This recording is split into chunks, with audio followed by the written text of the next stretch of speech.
Spirit Bear. The Spirit Bear approached Cole with a slow, lazy stride, its head held low. Cole clenched his fist. Maybe he could hold up his arm. Maybe he had energy for one last swing. 10 feet away, the bear paused when Cole's spit had hit the grass. It lowered its head and sniffed. Still eyeing Cole, the Spirit Bear casually licked up the spit, raised curious, then turned and sauntered away. Cole felt a sudden rush of tears and emotion. Death would be okay if it came fast. Existence ending.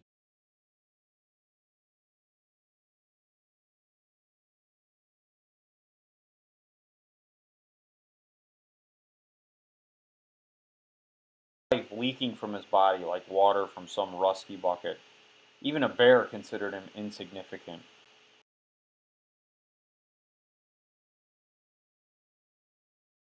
Once slowed or looked back. Cole fought back his tears until the last trace of white faded into the thick underbrush, and then he began to sob. He was dying.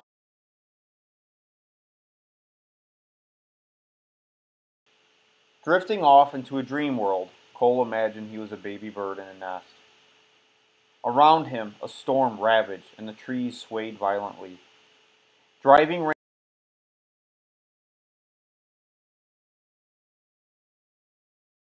but he couldn't escape the nest. All he could do was open his beak wide and raise it upward toward the sky. The action was a simple admission.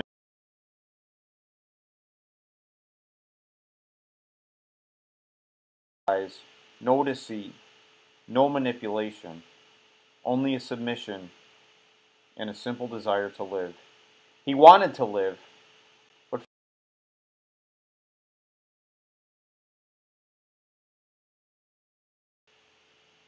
suddenly the violent winds calmed and the rain stopped. Cole strained upward with his open beak as his senses drifted back into the island prison. The storm had stopped, and something had awakened him. An overpowering animal smell. Looming over Cole, its breath warm and musty, towered the Spirit Bear. Inches away, its legs rose like pillars beside Cole's arms, and mist glistened on its white hair. The world stopped. For Cole, there was no wind, no cold, no time, no pain, no sound. There existed only one object, the Spirit Bear. Its shiny black eyes held eternity. Its intense gaze penetrated, never wavering. Surprisingly, Cole did not feel the terror he had once known. Maybe the Spirit Bear had come to kill him. Maybe it was only curious. Cole gazed calmly back up at the bear. He knew he would fight to the last moment to live. Any animal would do that. Even worms coiled back and forth to escape capture and death. But Cole also knew that if he died, his time had arrived. It would be like the baby birds, or like the worms or the mouse. It was his turn. Cole's eyes watered and he blinked. This was the end then. Resigned to his fate, he gazed into the bear's eyes but found no aggression, only curiosity. It was as if the bear were waiting. But waiting for what? Instinctively, Cole gathered what little spit he could in his mouth. When the meager fluid bathed his tongue, he stopped, paused, and then swallowed. Cole did not understand why he had swallowed or what happened next.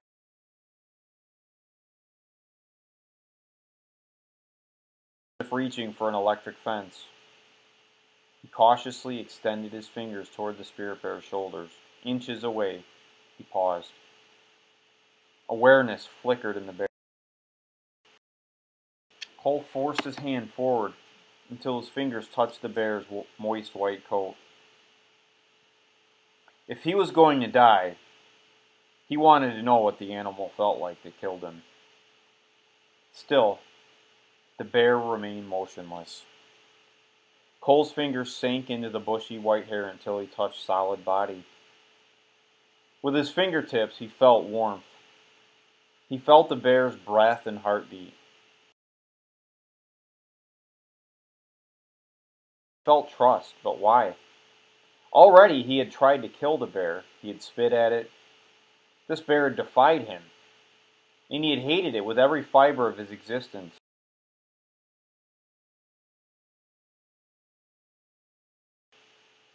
The spirit bear never blinked, never twitched a muscle. Only when Cole's hand rested on the ground, only then did the towering animal lower its huge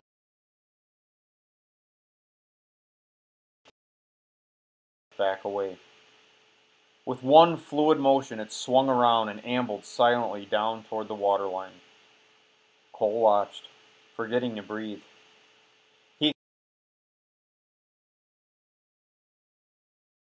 The animal waded into the water and swam with powerful strokes out into the bay toward the open ocean.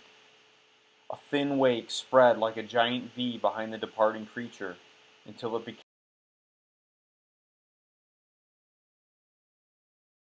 Cole let his imagination keep the bear visible a while longer. Finally, even that image faded. Cole blinked and took a deep breath.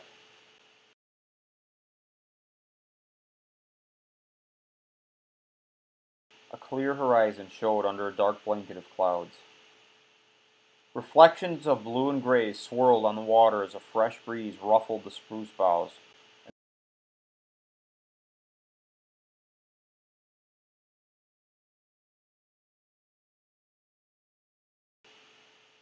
Barely 100 feet away, the mother seal and her spotted pups appeared, their dog-like heads peeking out of the water.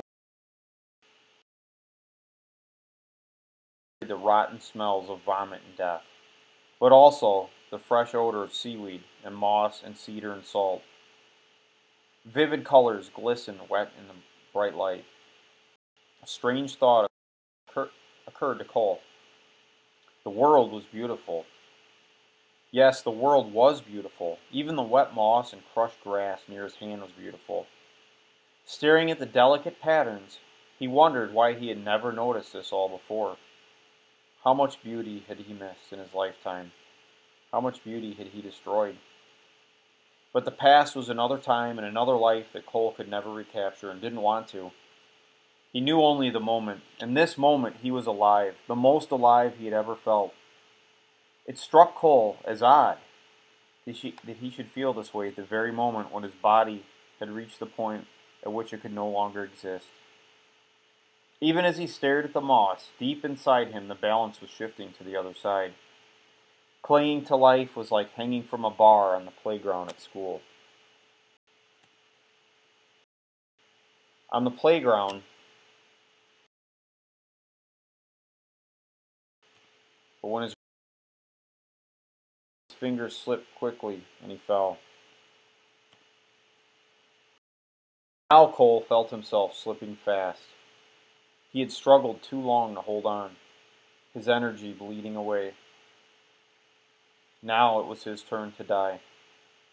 This thought made Cole sad, but he accepted it. He felt content. Before the end of his life, he had seen beauty. He had trusted and been trusted. That was enough. You're going to continue reading on your own through the rest of the chapter from this point.